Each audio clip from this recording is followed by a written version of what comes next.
Tina Hammardal.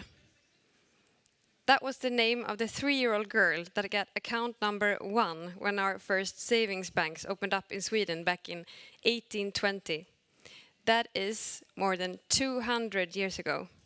And ever since then, and we still do have, of course, the ambition to make financial life easier for our customers.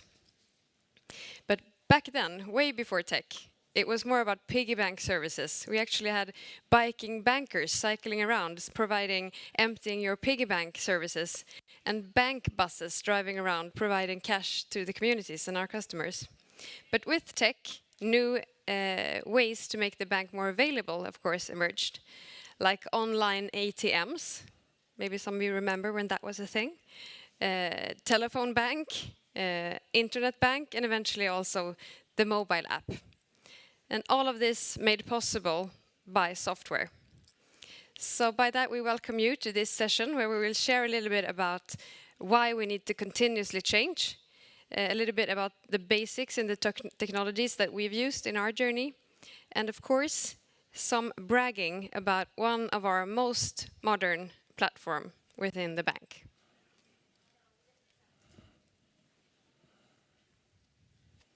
Now I need to switch.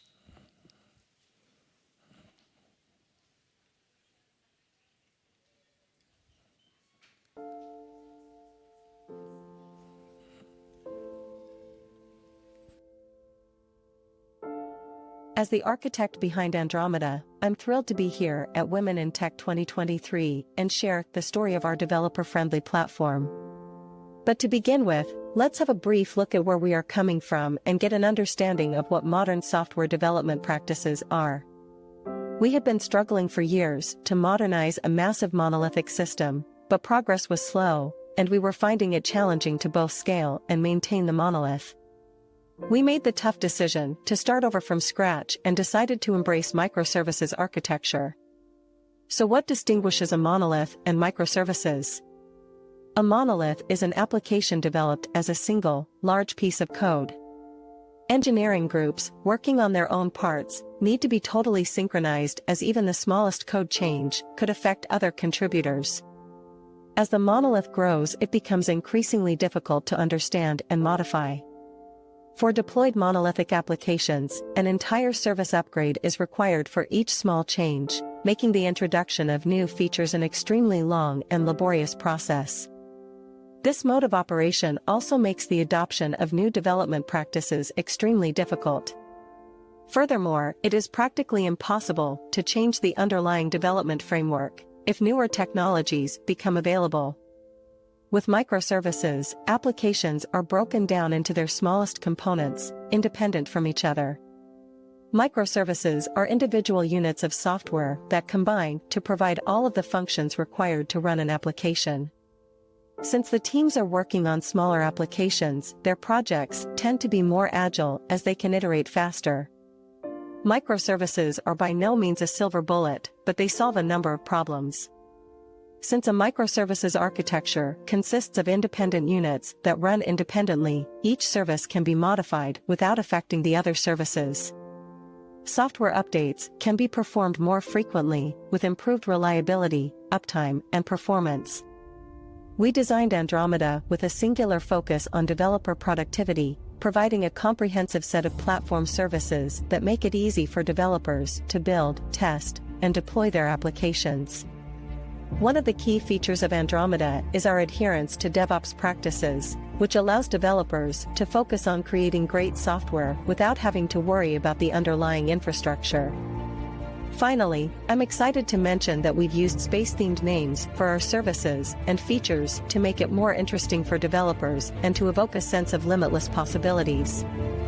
We believe that the combination of our focus on developer productivity, our adherence to DevOps practices, and our space-themed services make Andromeda a platform that developers will love to use.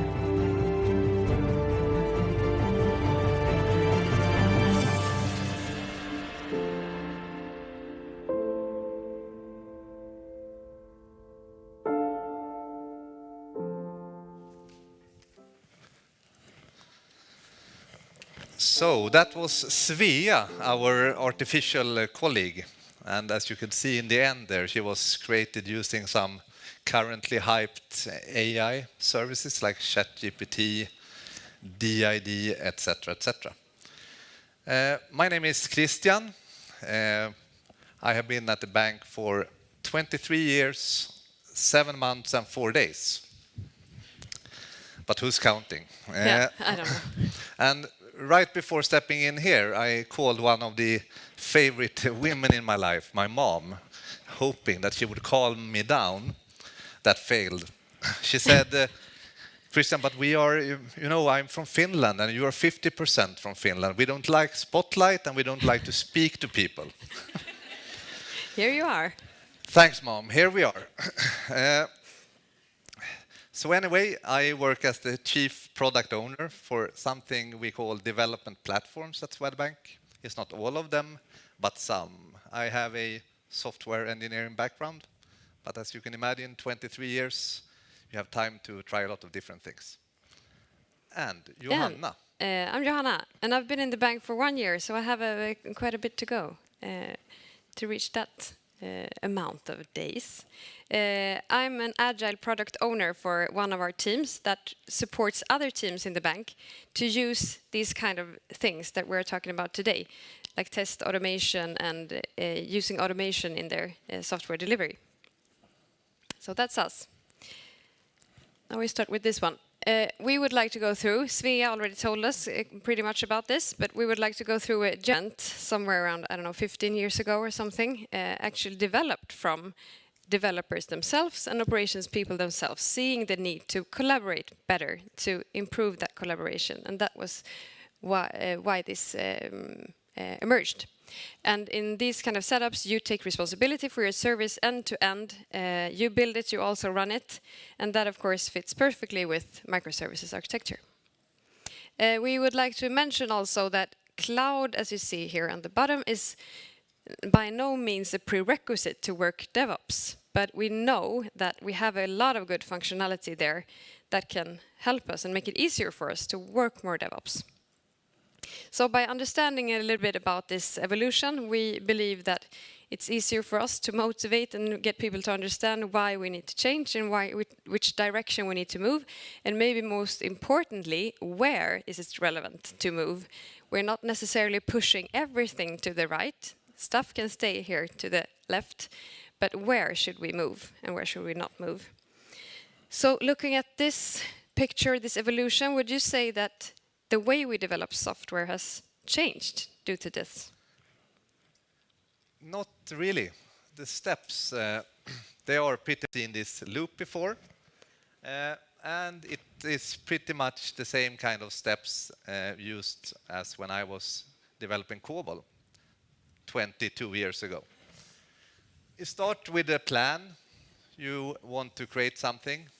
Usually good to have a plan. You start to code something in some language. Nowadays, I was going to say not COBOL, but yes, absolutely, that happens as well. And you build it so that the artifact or the thingy will be understood by your computer in runtime. Then you preferably test what you have created to see that it works. You release it to some customers. Then you deploy it. You operate it in production to see that everything works as expected, and you continue to monitor everything in production. And before I saw all the hands raised here, I was thinking I will do a pizza making analogy here. And I will do that anyway. First, you plan that you want to make some kind of pizza. Maybe you choose margherita. You start to code your pizza. That means maybe chopping tomatoes, fixing with the dough, etc. And then you build the pizza, assemble the things in the right order. You test the pizza to see if you survive when eating it. Hopefully you do. If there's something you want to change, well, now do another round around the first loop. Then you release the thing that you have built, the wonderful pizza, maybe to family and friends at first, to see if they enjoy it. If so, great, move on.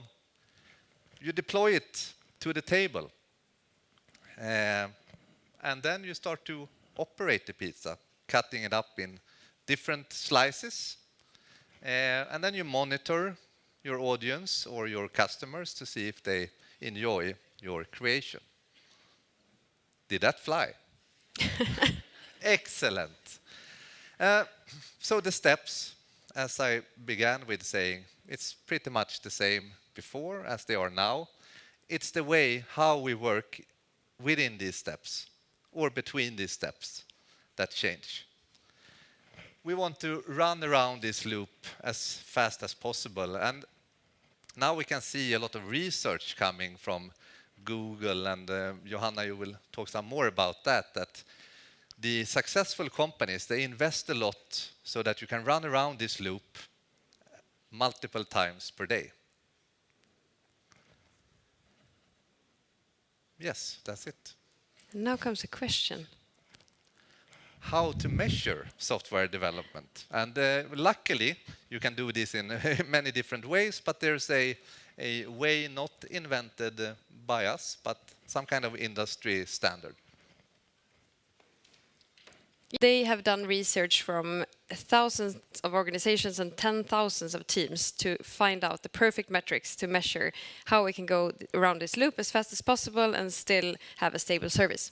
So we have the deployment frequency, which is of course how many times you deploy something. Lead time for change, how long it takes from a code change is introduced until it runs in production. And that is how fast you go around the loop. But of course we need a balanced scorecard. And also need to monitor the stability. The change failure rate, how often your change is introducing some kind of failure or issue. And from far as I know, we're still humans, so we will make mistakes. But then we also need to measure, of course, how fast we can get our service up and running again, and that is the time to restore.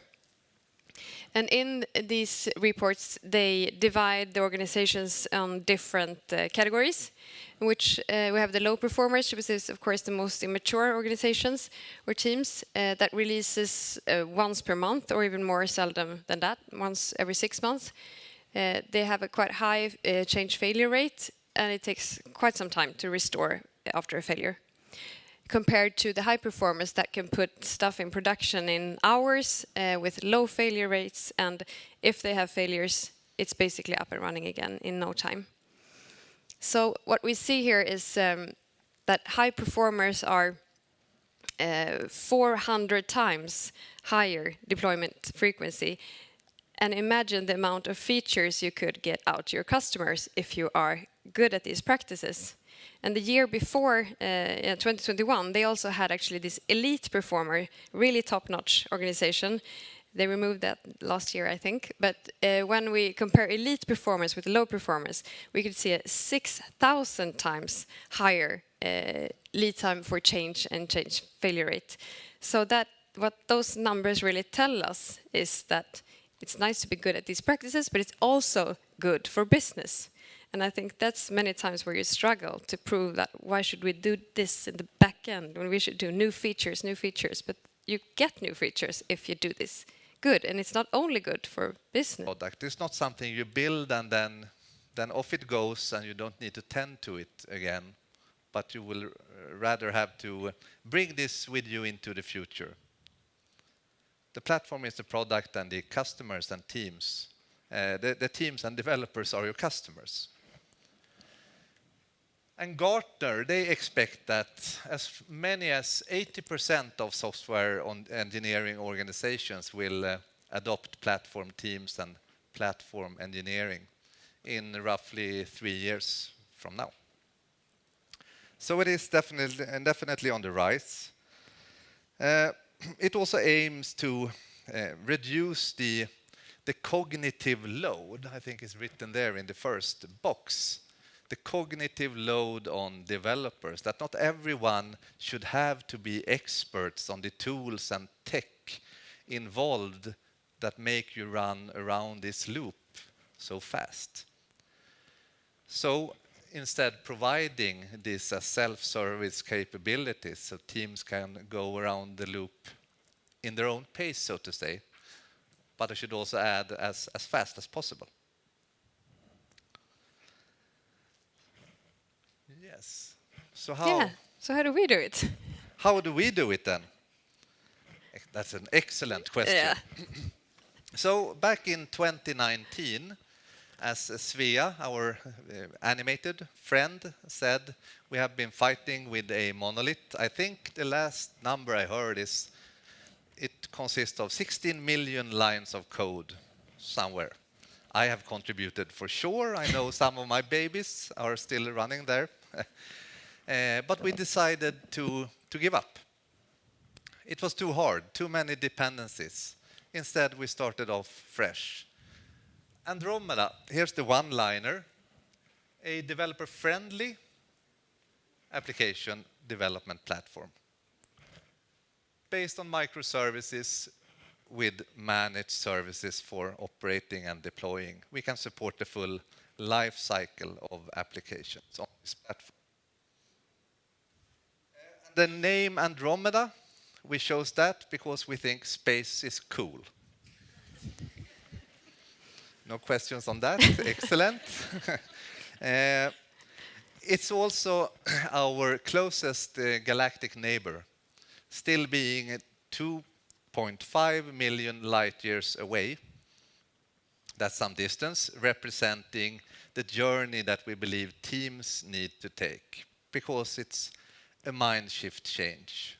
It's a lot that differs from having specialized teams maybe handing over things to someone else to take care of. So space is cool. I said that. Excellent.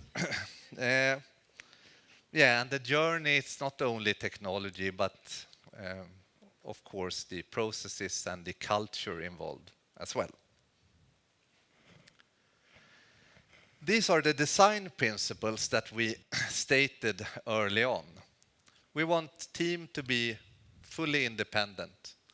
They should be able to build and release at their own pace.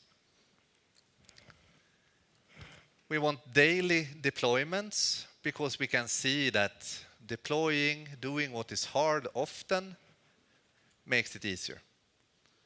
So instead of waiting maybe to a monthly big bang, painful exercise, you ship the minimum viable thingy to production all the time, as often as you can.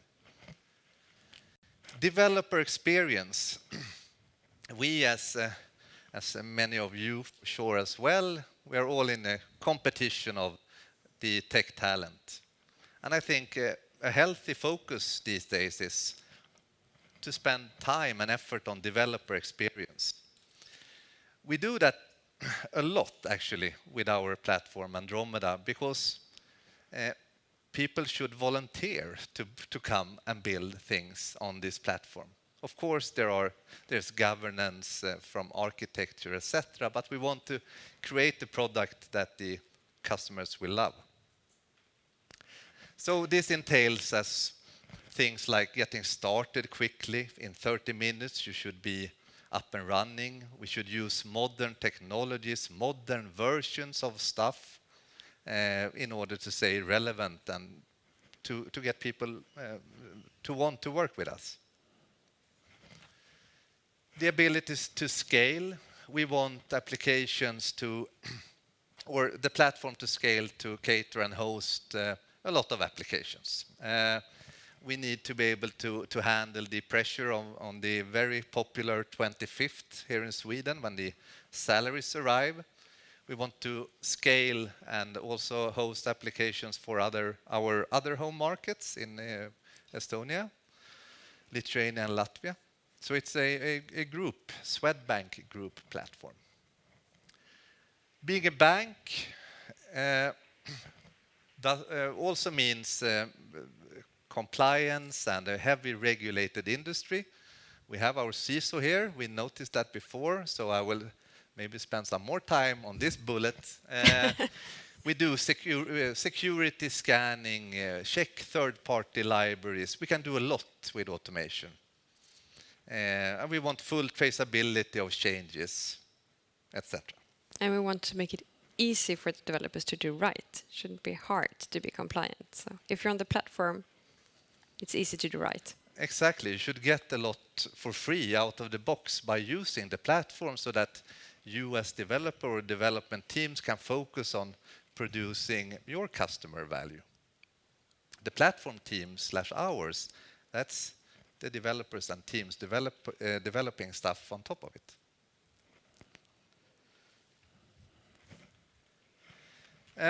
Has this journey, or is this journey completely without challenges? Definitely not. I think many of you recognize these 3 pillars, starting with technology.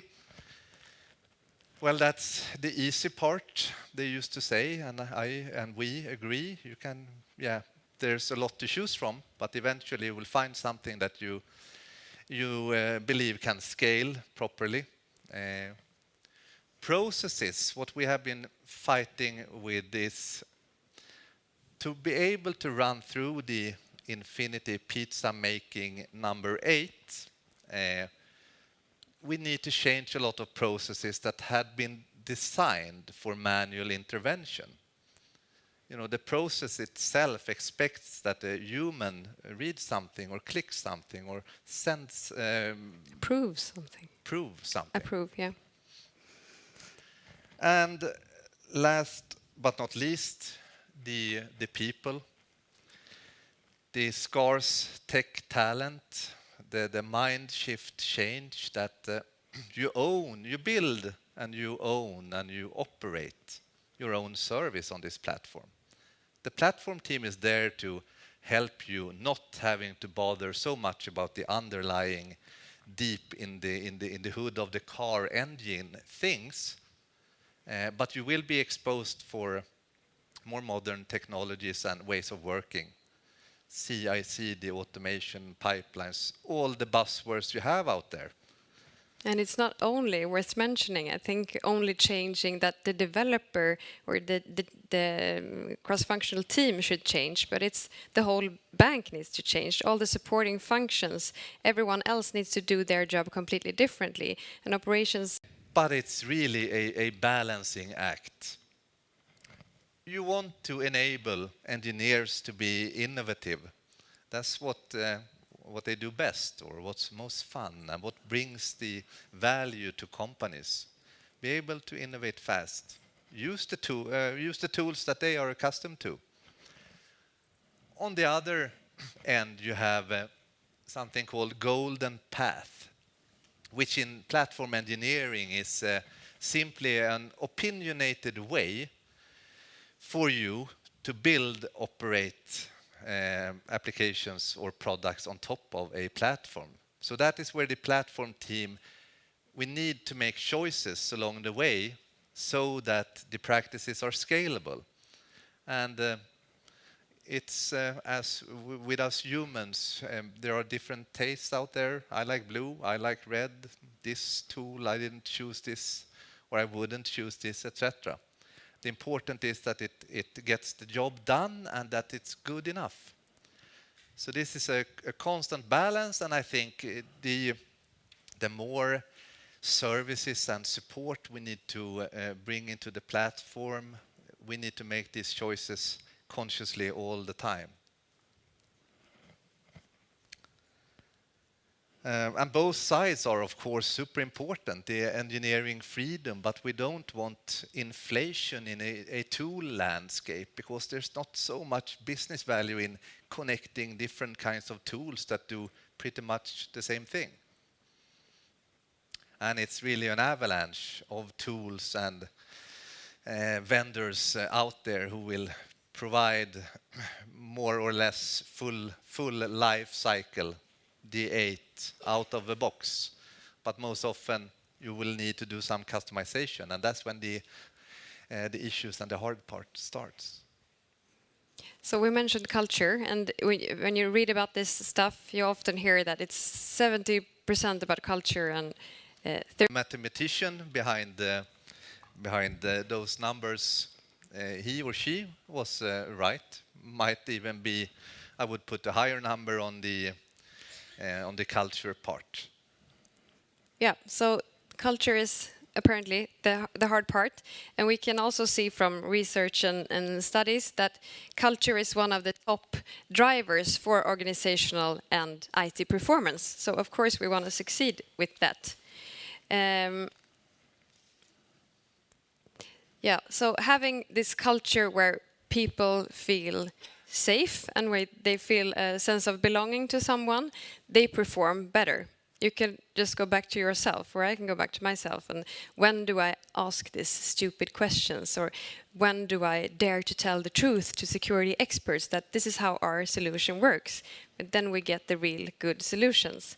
That is when I feel safe, and I'm not fearing any negative consequences because I'm telling the truth or asking stupid questions. So this boils down to something that is called psychological safety.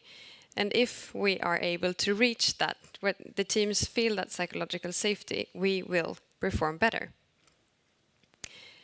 Yeah, right. Also, culture seems to be what divides. If you succeed with the cultural part, that is what differentiating you from an organization that does not succeed with this transformation from the ones that do succeed. So that is also yet another drop in that wave. Definitely. So it's so important and it's so hard. Could we give some examples on how we do it in practice on Andromeda? Absolutely. So these are some screenshots of achievements that you get for deploying. So we stated we want to get people to deploy more often. It should be less scary, less agony, less pain. So why not use a bit of gamification, but with a really serious intent? As culture, we cannot command that. So, for example, we bet our weekend plans. You get 1 experience point if you dare to deploy after 3 o'clock on a Friday. And now I'm checking the room if our CIO is here, and she is not. And I will mention a secret achievement. Wow. We have one if you are brave enough to deploy on a salary day. I think that's thousands of experience points.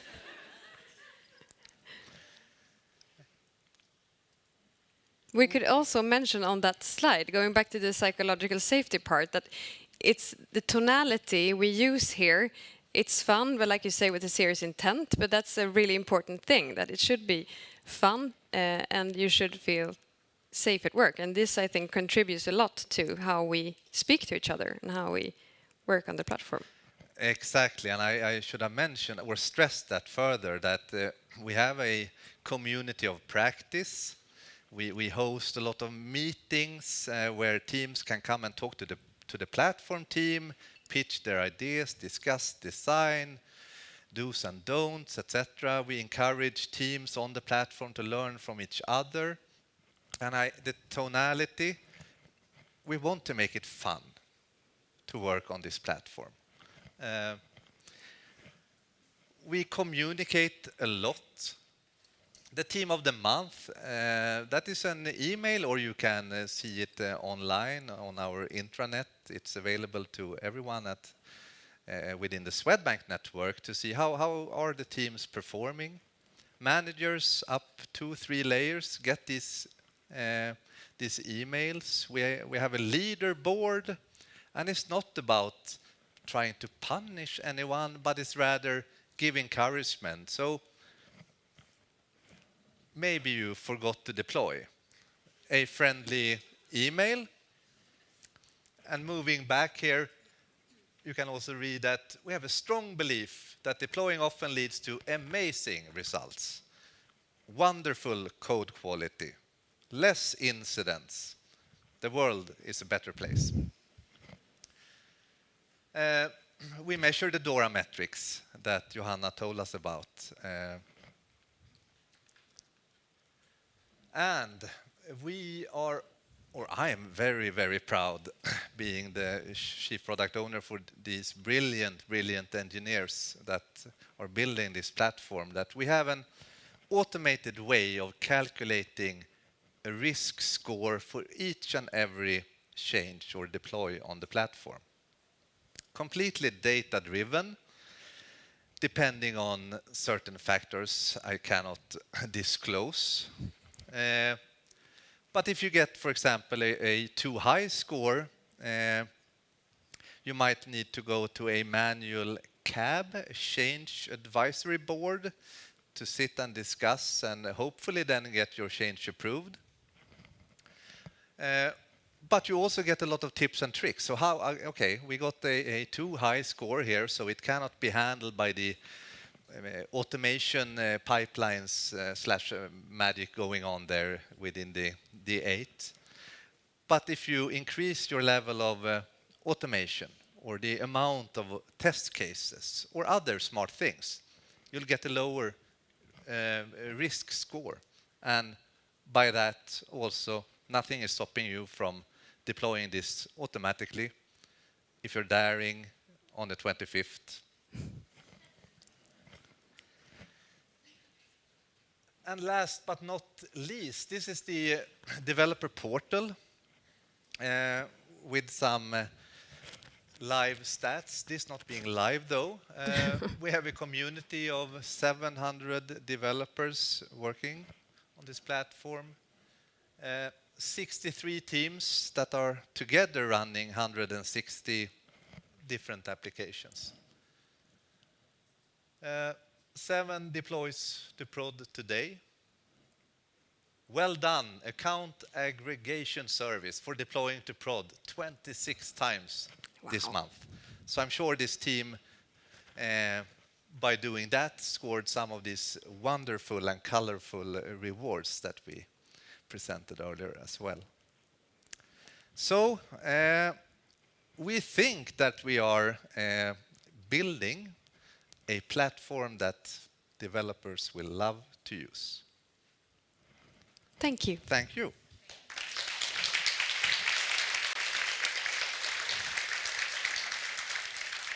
We had at least one question, or maybe that was answered. We have a few minutes if you have. Yeah? I don't know if you have a microphone or... We will repeat the question. Repeat it, yeah.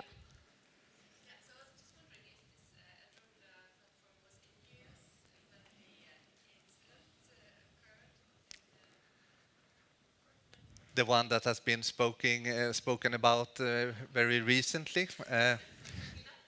The platform is definitely, the platform is definitely in use, but it is, I'm happy to say, not involved in that incident. But to continue a bit on that, failures will always happen. We need to be able to get back on our feet as quickly as possible. And my personal belief is that platform engineering, with everything that this brings, will be positive from that angle.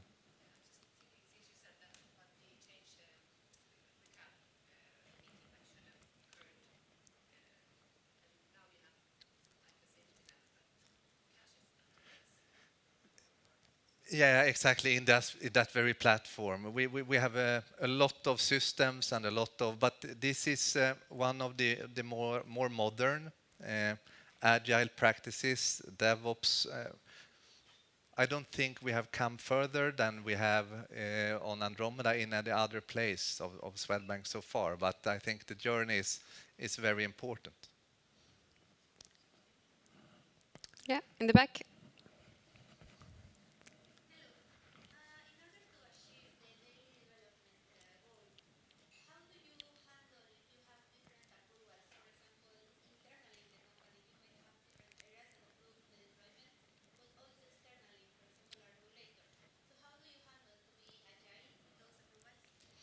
So I can start with not including the external approvers, but the teams, they own and they operate their own service. And At Swedbank, this means that it is the product owner with a click of a button, and it's not just a phrase by me that sounds cool, but it's actually a click of a button and the thing will be deployed to production. Of course, we have dear CISO, we have 4-eyed principles, etc., all by the book so that we are compliant. And we work hard not to invent a monolith in disguise by introducing dependencies that we might not be aware of, because it can become a lapptäcke. Is that patchwork in English, I think? So that requires work with APIs, etc. Did I manage to answer the question? The external approval. But I think looking at a broader perspective, not specifically Andromeda, I think all the requirements that we have and all the approvals that we need and everything, that could be done in a more modern way as well. We were talking about processes that they are adapted to manual approvals. But now we can do that in another way, and that means that you need to review code instead of looking at a paper or a checkbox. So I think that is something that not the team itself, but I mentioned before, that all the surrounding functions as well, like security, like risk and compliance, like they need to adapt to the developer's process, because that is probably the most modern one. But that is a general and thought actually, around that. and also with the use of feature flags, I mean, you deploy, that's one thing, but to release it to the customer, that you can do with help of some modern tools like feature flag management. So the code can actually be in there, but then you flip the switch at some point of your liking. And all this is, of course, logged and can be traced back. So we have it in another way, maybe.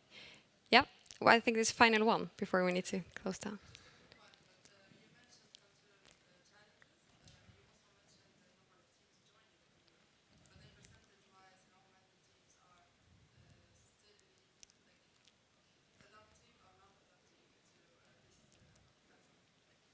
Yeah, because this is like Andromeda is back-end development, right? So not every single team in the bank are suitable for Andromeda, but like what we aim for, maybe is the question. Yeah, and I unfortunately don't have the figures with me in my head. I was looking for it, didn't find it, but we want as many, at least as many teams that are working on the old monolithic platform. They must on board to this new way of working eventually. But then, as Johanna said, this platform is not a silver bullet answer to all questions of humanity when it comes to IT, but it's a step in the right direction. I think that's our final words for today. Thanks a lot. Thank you.